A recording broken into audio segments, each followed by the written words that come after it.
არსებობს ციხეები რუსეთში, რომლებსაც კრიმინალები სიკვდილზე მეტადაც კი ეშინიათ. წარმოიდგინე, რომ ხარ ჩაკეტილი არქტიკის წრეში, სადაც ყოველდღე გონია, რომ უსასრულო სასჯელს იღებ. აქ ყველაზე საშიში კრიმინალები, სერიული მკვლელებიდან ტერორისტებამდე, იხდიან სასჯელს და თითქმის არ აქვს გათავისუფლების იმედი. მოდით ერთად გავეცნოთ ამ ციხეების ბნელ სამყაროს, მაგრამ სანამ დავიწყებთ, იქნებ დაალაიქოთ ეს ვიდეო. ეს ჩვენთვის კონტენტის შემქმნელებისთვის ძალიან მნიშვნელოვანია. დიდი მადლობა. ეხლა კი დავიწყოთ. წარმოიდგინეთ ციხე, რომლის უფრო მეტად ეშინიათ, ვიდრე თვითონ სიკვდილით დასჯის განაჩენის. რუსეთში არის ადგილი, სადაც კრიმინალებს აგდებენ და იქიდან აღარასოდეს გამოდიან. ამას პოლარული ბუ ქვია. ეს არის ციხე, რომელიც ქვეყნის ყველაზე ცივ ნაწილში, ჩრდილოეთით, არქტიკის წრეწირის მახლობლად მდებარეობს. პოლარული ბუ, ან ოფიციალურად ცნობილი როგორც სასჯელახსულების კოლონია ნომერ 18. მდებარეობს იამალო-ნენეცის ავტონომიურ ოკრუგში, კარპში. ის მდებარეობს სობი მდინარის გვერდით და გარშემორტყმულია უსასრულო თოვლით. ეს ადგილი არის ერთ-ერთი იშვიათი მაქსიმალური უსაფრთხოების ციხე რუსეთში. აქ ათავსებენ ყველაზე საშიშ და ყველაზე საშინელ-კრაშინელ კრიმინალებს. სერიულ მკვლელებიდან დაწყებული კანიბალებითა და სამუდამო პატიმრობით გასამართლებულ ადამიანებამდე. საბჭოთა კავშირის დროს ეს ადგილი გამოიყენებოდა იძულებითი შრომის ბანაკების ნაწილად, სადაც პატიმრებს ამუშავებდნენ მძიმე პროექტებზე, როგორიცაა რკინიგზის მშენებლობა. თუმცა 2004 წელს ის ოფიციალურად გადაიქცა სპეციალურ ციხედ, მხოლოდ სამუდამო პატიმრობის მქონეებისთვის. ამჟამად მას შეუძლია 1000-ზე მეტის განთავსება. თუმცა აქ მყოფთაგან თითქმის არავის აქვს თავისუფლების იმედი. თუმცა პოლარული ბუს კოლონიამდე მისვლა ძალიან რთულია. საჭიროა მატარებლით მგზავრობა მოსკოვიდან უახლოეს სადგურამდე, რაც 2 დღეზე მეტხანს გაგრძელდება. შემდეგ კიდევ რამდენიმე კილომეტრი უნდა გაიაროს ავტობუსით, სანამ თვითონ ციხემდე მიაღწევს. უკვე თვითონ მოგზაურობისას გრძნობ იზოლაციას და მის სიშორეს ცივილიზაციისგან. ციხის შიგნით კი ყველაფერი ძალიან კაცადაა დარეგულირებული. პატიმრები პატარა საკნებში არიან ჩაკეტილები, რომლებიც სქელი კედლებითა და რკინით არის აშენებული. მათ გარეთ ყოფნის დრო შეზღუდული აქვთ და სხვებთან საუბარი თითქმის არ არის ნებადართული. ციხის მკაცრი სპეციალური რეჟიმი შექმნილია იმისთვის, რომ აღკვეთოს გაქცევის ნებისმიერი მცდელობა და გატეხოს პატიმრების სული. გარდა ამისა, ამ ადგილას კლიმატი ძალიან ცივია, ზამთარში ტემპერატურა იმ დონემდე ეცემა, რომ ადამიანს გაუძლოს ძალიან უჭირს. მიუხედავად იმისა, რომ შიგნით გათბობის სისტემა არსებობს, ბევრი ანგარიში მიუთითებს, რომ ეს საკმარისი არ არის ძლიერი სიცივის მოსახსნელად. აქ გამომწყდეული ადამიანებისთვის ყოველი ღამე თითქოს ბუნებისგან უსასრულო სასჯელია. გარდა სიცივისა, პატიმრებისთვის ყველაზე დიდი ტანჯვა ძლიერი მარტოობაა. ოჯახებისთვის აქ მოსვლა რთულია, ამიტომაც უმეტესობა პატიმრებისა თითქმის აღარ იღებს სტუმრებს. მათი კავშირი გარესამყაროსთან ნელ-ნელა წყდება, სანამ საბოლოოდ არ გაქრება. ამიტომაც ბევრი მათგანი ციხეში კვდება და უბრალოდ ახლომდებარე სასაფლაოზე მარხავენ. სინამდვილეში მათი ოჯახები აღარ იღებენ ნეშტს, ალბათ მათი მძიმე ცოდვების ან ადგილის სიშორის გამო. რუსეთში კრიმინალებისთვის განაჩენი, რომ პოლარულ ბუში გაგზავნონ, სიკვდილზე უარესად ითვლება.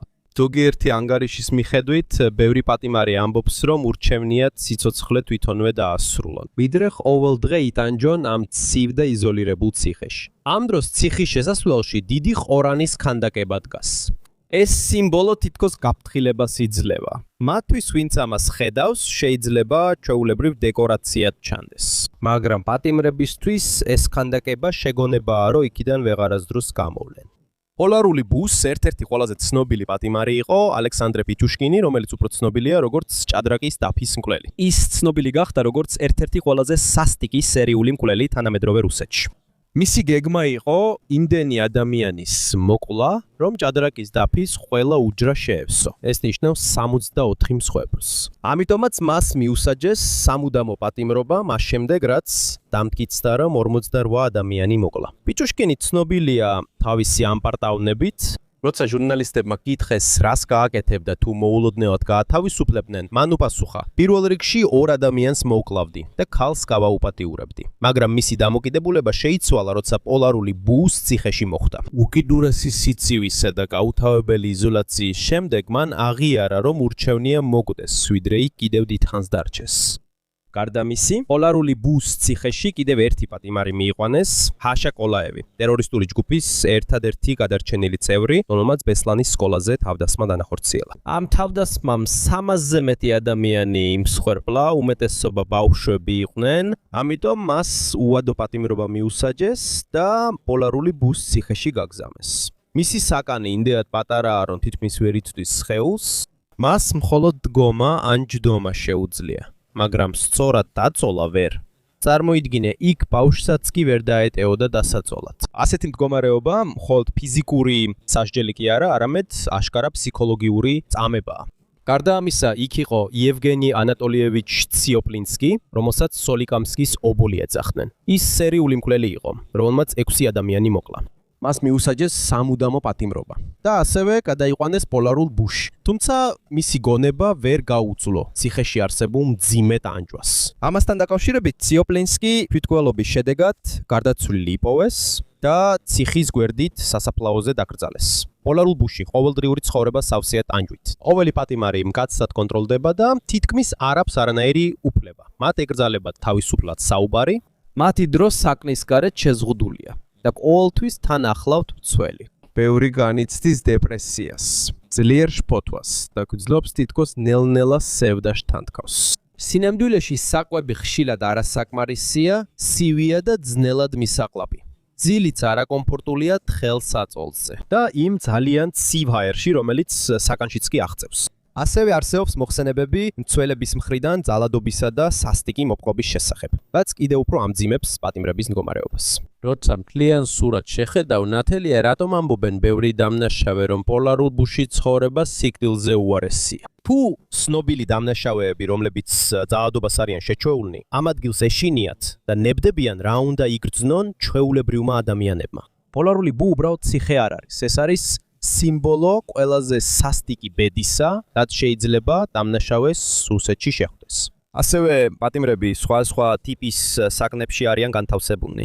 შეიძლება იყოს მარტო, ერთთან-ერთად, ან ძალიან ვიწრო ოთახში, როგორიცაა ცნობილი ტერორისტის ნურბაში კულაევის საკანი. მიუხედავად იმისა, რომ საკანში საწოლია, დღის განმავლობაში დაწოლა ან დაჯდომა მკაცრად აკრძალულია. მხოლოდ შუქების ჩაქრობის შემდეგ შეუძლიათ დაწოლა. ამიტომ გაღვიძებიდან დაძინებამდე ისინი მთელი დღე მხოლოდ დგანან. ეს ფსიქოლოგიური წამების ერთ-ერთი ფორმაა, რომელიც ნელ-ნელა ანგრევს მათ გონებრივ მდგომარეობას. მაგრამ მათ აძლევენ უფლებას გამოვიდნენ გარეთ, ეგრეთ წოდებულ ვარჯიშისთვის, თითქმის 90 წუთით ყოველდღე. მაგრამ ეს ნამდვილი ვარჯიში არ არის. ეს ადგილი ასევე ციხეა. გარშემო მაღალი ბეტონის კედლებია და ზემოდან რკინის სახურავი აქვს. მათ მხოლოდ ცის პატარა ნაწილი შეუძლიათ დაინახონ.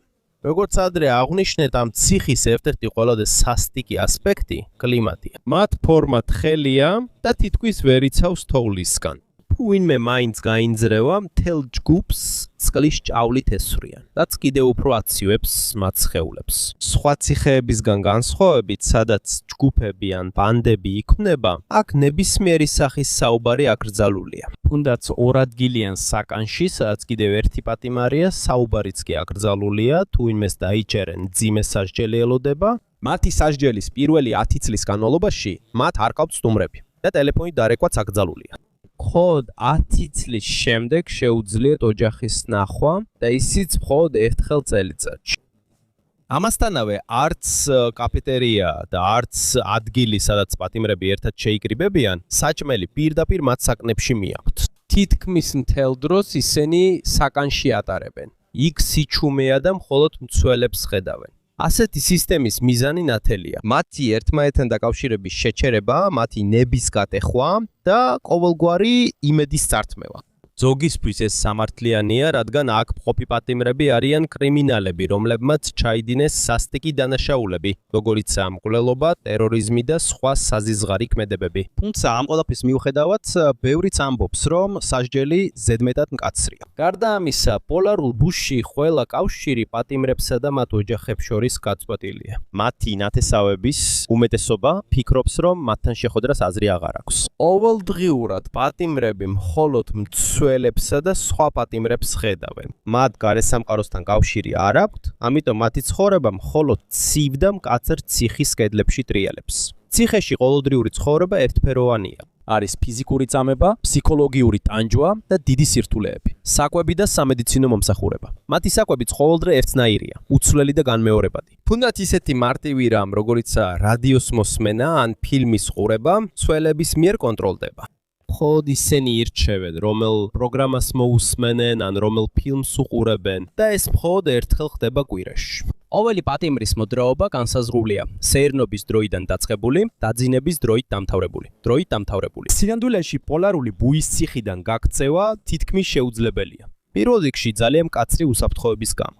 ციხეს თითოეულ საკანში 3 რკინის კარი აქვს და მას გარს აკრავს 5 ფენა მაღალი რკინის ზღობი. მის გარშემო კიდევ შეიარაღებული მცველები და დიდი ძაღლები დგანან, რომლებსაც კავკასიურ ნაგაზებს ეძახიან.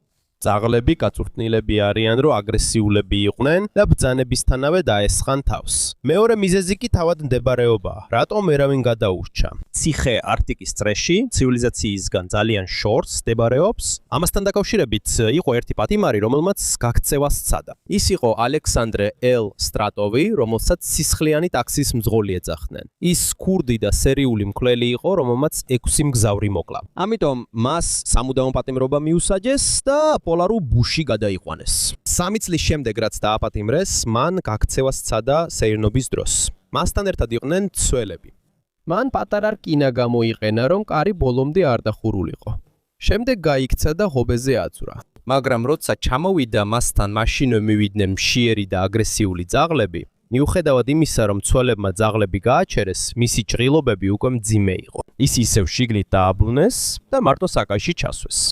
რამდენიმე თვის შემდეგ ის გარდაიცვალა, მას შემდეგ აღარავინ გაბედა გაქცევის მცდელობა. ამ ინციდენტის შემდეგ ციხის უსაფრთხოება კიდევ უფრო გამკაცრდა. მათ დაამატეს კიდევ უფრო მეტი რკინის ხობე და გაამკაცხეს მეთვალყურეობა. მესიჯი ნათელი იყო. პოლარული ბუდან ვერავინ გაიქცევა. აქ დამტყდაულებისთვის მხოლოდ 2 მომავალი არსებობს. იცხოვრო მთელი ცხოვრება უკიდურესად ცივ კლიმატში, ფიზიკური და ფსიქოლოგიური დასჯის ქვეშ, ან დაასრულო სიცოცხლე უიმედობის გამო. ყველა ვერ უძლებს ამას. ბევრი ირჩევს, რომ დაასრულოს თავისი ტანჯვა თვითმკვლელობით. გარდა ამისა, ციხის გარშემო არის პატარა ქალაქი, რომლის ეკონომიკაც თითქმის მთლიანად ციხის არსებობაზეა დამოკიდებული. მას ციხის ქალაქს უწოდებენ, რადგან თითქმის ყველა იქ მყოფი დაკავშირებულია პოლარული ბუს ოპერაციასთან. გარეთყოფი ადამიანებისთვის ეს უბრალოდ მათი საზოგადოების ნაწილია, მაგრამ პატიმრებისთვის ეს მათი სამყაროს დასასრულია. გარდა ამისა, რუსეთის იამალ-ნენეციცის ცივ უდაბნოში არის ერთი ციხე, რომელსაც უკიდურესი სისასტიკისა და მძიმე ცხოვრების პირობების გამო ეშინიათ. ეს არის კოლონია ნომერ 3, ან როგორც უფრო ცნობილია, პოლარული მგლის ციხე. პოლარული მგლის ციხის წინ დგას მგლის ქანდაკება, რომელიც ამ ადგილის სიმკაცრისა და სისასტიკის სიმბოლოა. ამ ციხის ისტორია იოსებ სტალინის დროიდან იწყება. ის აშენდა პატიმრების მიერ, რომლებიც ყოფილი მულადან იყვნენ. ეს გულაგის ბანაკი იყო, სადაც ათასობით ადამიანს აიძულებდნენ ემუშავად საშიშ ადგილებში, სიბირეთში. თავიდანვე ეს ადგილი ითვლებოდა ტანჯვის ცენტრად და დღემდე ცნობილია როგორც ერთ-ერთი ყველაზე სასტიკი ციხე რუსეთის ფედერალური საჯელახსოვრების სისტემაში. პოლარული მგლის ციხეში 1000-ზე მეტი პატიმარია დაპატიმრებული. ყოველდღიურად მათ უწევთ გაუძუონ ძლიერ სიცივეს, საკვებს, რომელიც თითქმის ვერ აწყობთ და მუდმივ ცემას ყველა მცველისგან. ღამეები ყველაზე მძიმე გამოცდად იქცევა. თუნდაც ტემპერატურა დაეცეს, იქ არ არის ნორმალური გათბობის სისტემა. ზოგიერთ საკანს საერთოდ არ აქვს ნამდვილი რადიატორი და ზოგჯერ უბრალოდ კედელზეა მიმაგრებული. თუ პატიმარი დაარღვევს წესებს, მას შეიძლება გადაჰყავდეს იზოლატორში. არსებობს დაახლოებით 2 ათეული ასეთი ტიპის საკანი, სადაც ისინი სრულად იზოლირებულნი არიან და არ აქვთ გარე კომუნიკაცია. ყოფილი პატიმრის თქმით, აქ გადარჩენის ერთადერთი გზა არის უყოყმანოდ და კითხვების გარეშე დაემორჩილო მცველების ნებას. ამ ადგილას შიში და უნდობლობა ფართოდ არის გავრცელებული. ხშირად პატიმრებს ერთმანეთის წინააღმდეგ ჩაშლას ასწავლიან, რის გამოც თითქმის შეუძლებელია დახმარება ან ნამდვილი მეგობრობის ქონა. შედეგად, თითოეული ყოველთვის დაძაბულია, ყოველთვის ფრთხილობს და არავის ენდობა. თუნდაც ყველაზე მცირე შეცდომაზე არსებობს შანსი, რომ ისინი დაშავდნენ ან დაისაჯონ. ერთ-ერთი ცნობილი პატიმარი აქ არის პლატონ ლებედევი, ბიზნესმენი, რომელიც 8 წლით დააპატიმრეს გადასახადების არ გადახდასთან, ფულის გათეთრებასა და გაფლანგვასთან დაკავშირებული ბრალდებებით. აქ ასევე არიან პატიმრები, რომლებიც ფავრობის მთრებად ითვლებიან. ერთ-ერთმა მათგანმა თქვა, რომ როგორც კი კარიბჭეს გადაკვეთ, მაშინვე შეგახსენებენ, რომ შენ ხარ პურგატორიაში, რომ არ გაქვს არანაირი უფლება და არავისთან შეგიძლია მიმართოს საჩივრით. მაგრამ სასჯელი მხოლოდ შიმშილითა და სიცივით არ მთავრდება. ბევრი პატიმარი საუბრობდა განმეორებით ელექტროშოკზე და სველების მხრიდან ცემაზე. ასევე იყო შემთხვევები, როცა მათ რკინის ხუთში კეტავდნენ, სადაც უნდა დარჩენილიყვნენ მოხრილ ან მოკუნტულ პოზაში, თითქოს ისევ დედის მუცელში იყვნენ. იმდენად ვიწრო და რთული იყო ეს პოზიცია, რომ თითქმის ვერ სუნთქავდნენ. ეს იყო წამების ერთ-ერთი ყველაზე სასტიკი მეთოდი, რომელიც პოლარული მგლის პატიმრებმა გამოიარეს. ამ ყველაფრის მიუხედავად, ზოგი ამბობს, რომ პოლარულ მგელში მოხვედრა მაინც ჯობს ვიდრე პოლარულ ბუშში. თუმცა ეს არ ნიშნავს, რომ პოლარულ მგელში ცხოვრება მარტივია. აქ ყოველი დღე თითქოს უსასრულო ბრძოლაა გადარჩენისთვის. ეხლა კითხვა ასეთია: რამდენად მძიმე დანაშაულიც არ უნდა გქონდეთ აქ მყოფ პატიმრებს?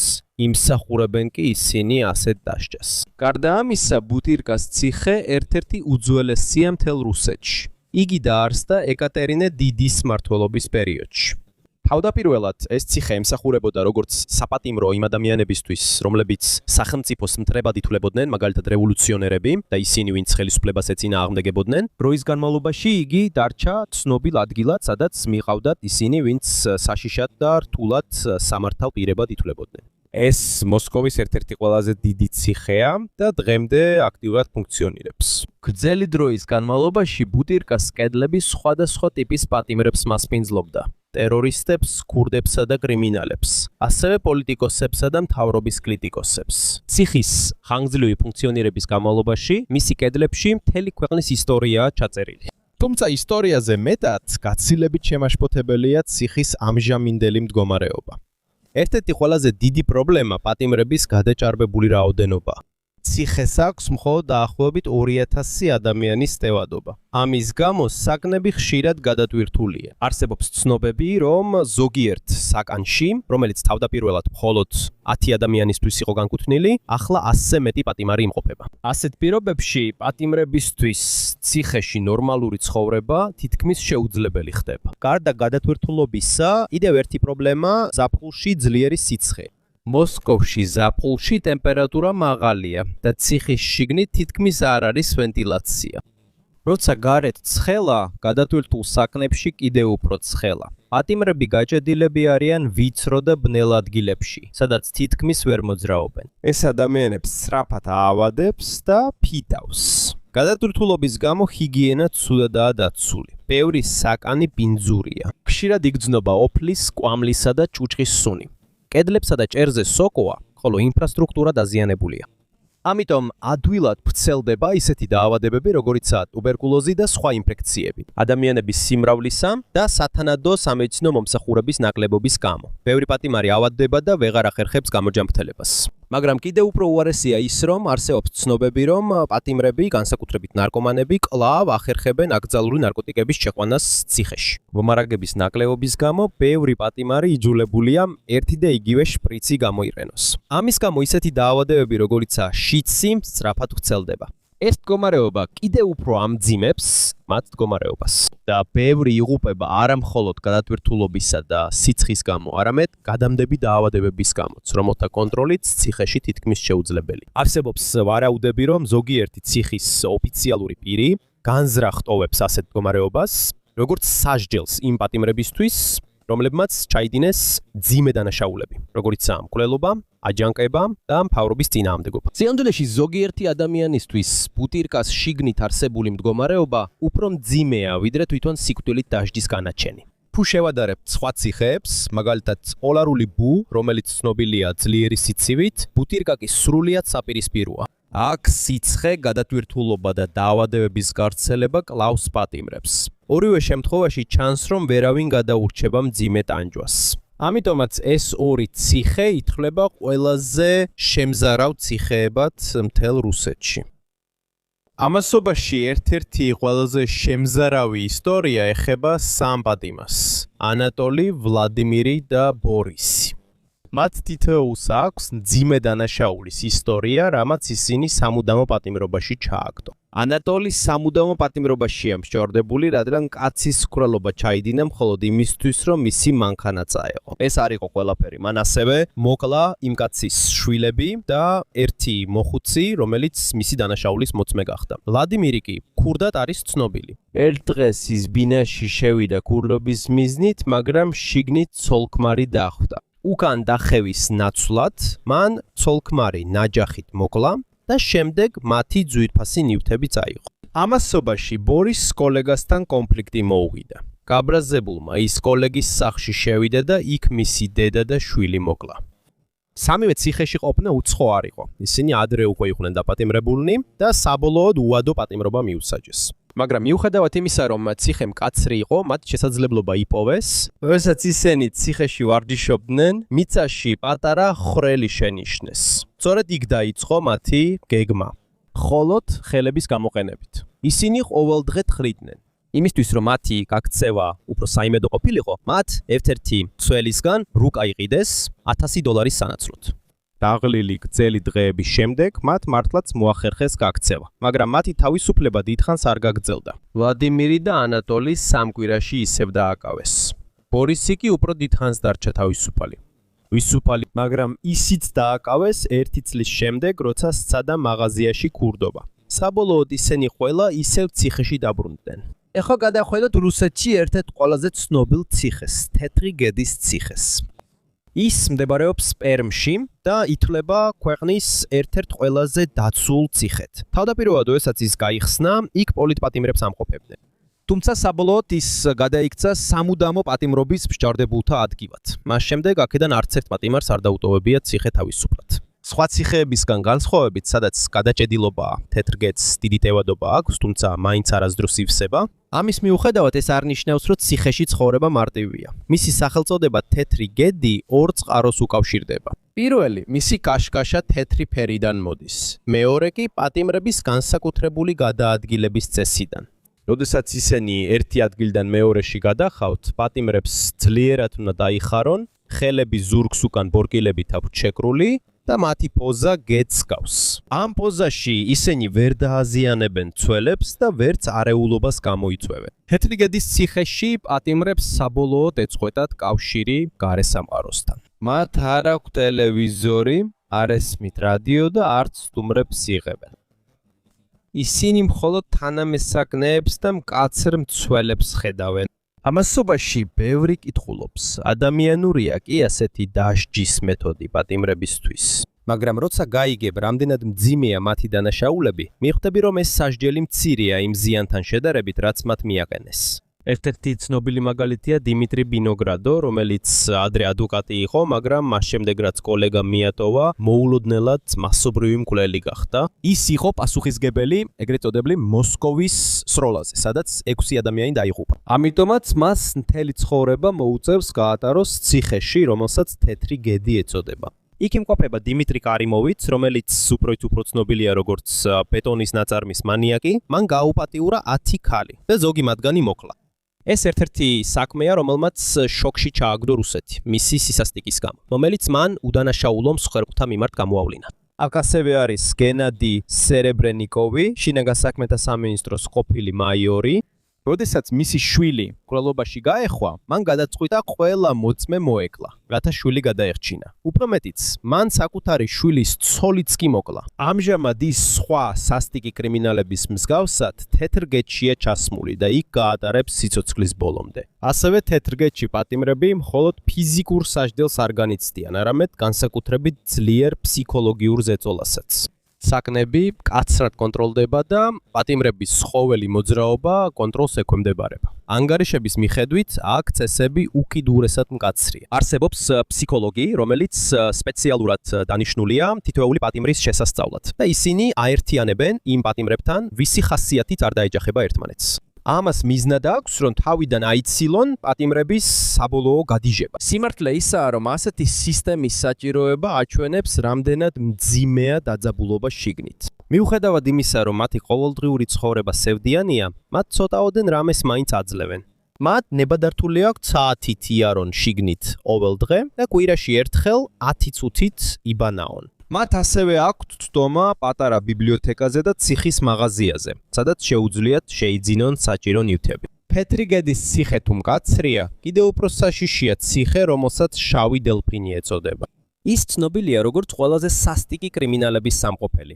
სერიული მკვლელებიდან და ტერორისტებიდან დაწყებული, კანიბალებით დამთავრებული. მას შავი დელფინი ეწოდება, რადგან ციხის შესასვლელთან პირდაპირ დგას შავი დელფინის ქანდაკება. შავი დელფინის შიგნით თითოეული პატიმარი მოთავსებულია კაცად იზოლირებულ საკნებში, სადაც 3 რკინის კარია. არ არსებობს შანსი, რომ გარეთ გახვიდე ისე, რომ მკაცრ საკონტროლო პუნქტებს არ გაიარა. ყოველდღიურად მათ მხოლოდ 90 წუთი ეძლევათ ვარჯიშისთვის. იმ დროს, როცა მათი საკნები დაცვამ ამოწმებს, რათა დარწმუნდნენ, რომ არანაირი არალეგალური ნივთი არ აქვთ. გაღვიძებიდან დაძინებამდე მათ ეკრძალებათ დასხდომა ან დაწოლა თავიანთ საწოლებზე. მათ უწევთ ფეხზე დგომა, რადგან ყოველ 15 წუთში ერთხელ დაცვა შემოივლის, რათა დარწმუნდეს, რომ ისინი წესებს ემორჩილებიან. ეს არის მეთოდი, რათა მათ ვერ დაგეგმონ გაქცევა ან სხვა საიდუმლო მოქმედება.